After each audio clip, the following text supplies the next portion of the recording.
Bilang isang tatay po, alam niyo yung nagpapaligaya sa amin. Yan po ay tuwing merong nagsasabi na, kamukhang-kamukha mo yung anak mo.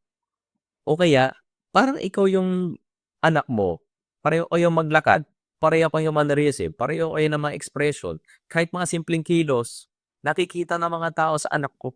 Yan po ay nakakatuwa sa akin. Hindi naman po niya sinasadya at hindi ko rin naman tinuro yung lahat sa kanya.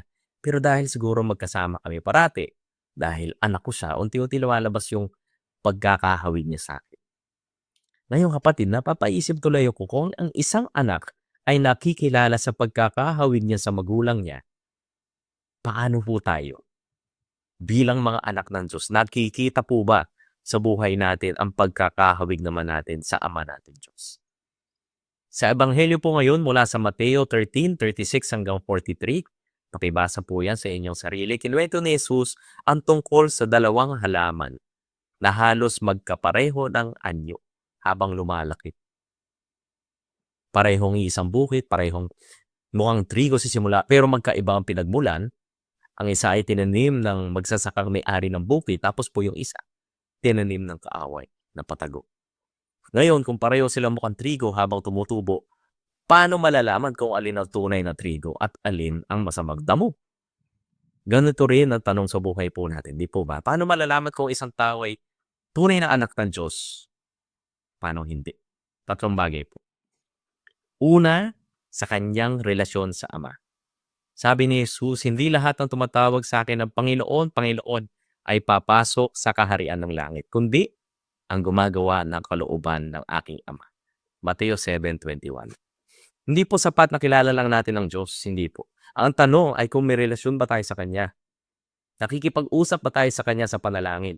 Nakatutok ba tayo sa Kanya sa banal na misa o nagsiselfon tayo, nadidilip pa tayo sa Kanyang salita upang pakinggan ang Kanyang tinig? Kung mahal po natin isang tao, natural lang na gusto mo siyang makasama, makausap, at ganun din po sana tayo sa ating Ama sa Langit. Yan po ang una. Pangalawa, makikilala tayo sa ating pagkilala at pagsunod sa anak kay Jesus. At ang sabi niya, nakikinig ang aking mga tupa sa aking tinig. Nakikilala ko sila at sumusunod sila sa akin. 1:10:37.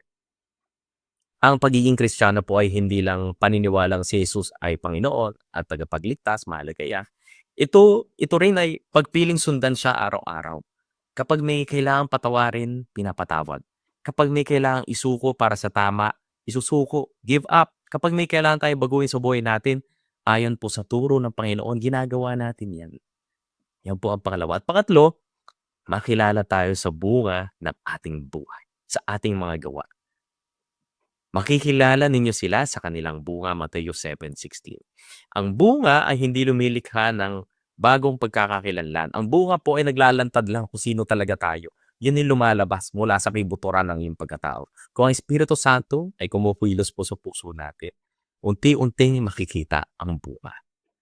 Magiging mas mapagmahal, may kagalakan, mapayapa, matiisin, mapait, mabuti, matapat, mahinahon, at mas marunong magpigil sa sarili. Ano pong mga to? Di po ba ito ang bunga ng Espiritu Santo? At ito po hindi nangyayari sa isang iglap. Tulad ng trigo, unti-unting tumutubo at unti-unting nahuhulma ang ating pagkatao hanggang sa dumating ang panahon ng anihan. Ngayon, paano naman makikilala ang binhi ng kaaway? Simple lang po, baliktarin nyo lahat ng katangian ng mabuting trigo. Mababaw, walang relasyon sa Ama. Hindi kinikilala at sinisunod si Jesus. At ang bunga ay galit, kasinungulingan, pagmamataas, kasakiman, kawalan ng awa, at patuloy na pamumuhay sa kasalanan. Baliktarin mo lang. Ano ngayon? Bakit ka ba mahalagang malaman kung tayo ba'y trigo, damo? Bakit po? Dahil sinabi ni Jesus na darating ang araw ng pag-aani. Darating ang araw ng ihiwalay ang trigo sa damo. Ang mga matuwid ay magliliwanag na parang araw sa kaharian ng kanilang Ama. Yan po sabi sa Ebanghelyo. At ang mga tumanggi sa Diyos ay haharap sa paghuhukom. Ito naman ang magandang balita, kapatid. Good news. Hindi pa ngayon ang anihan, at least para po sa atin, hindi pa ngayon ang anihan. Habang nabubuhay tayo, may pagkakataon pa tayong lumapit sa Ama.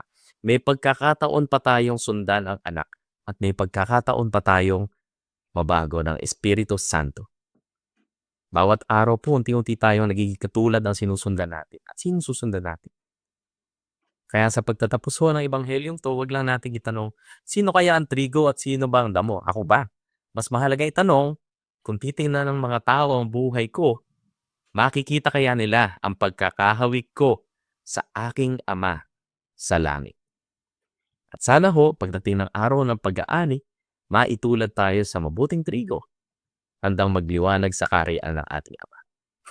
Salamat sa pakikinig, kapatid. Ikaw ay nasa landas ng pag-asa.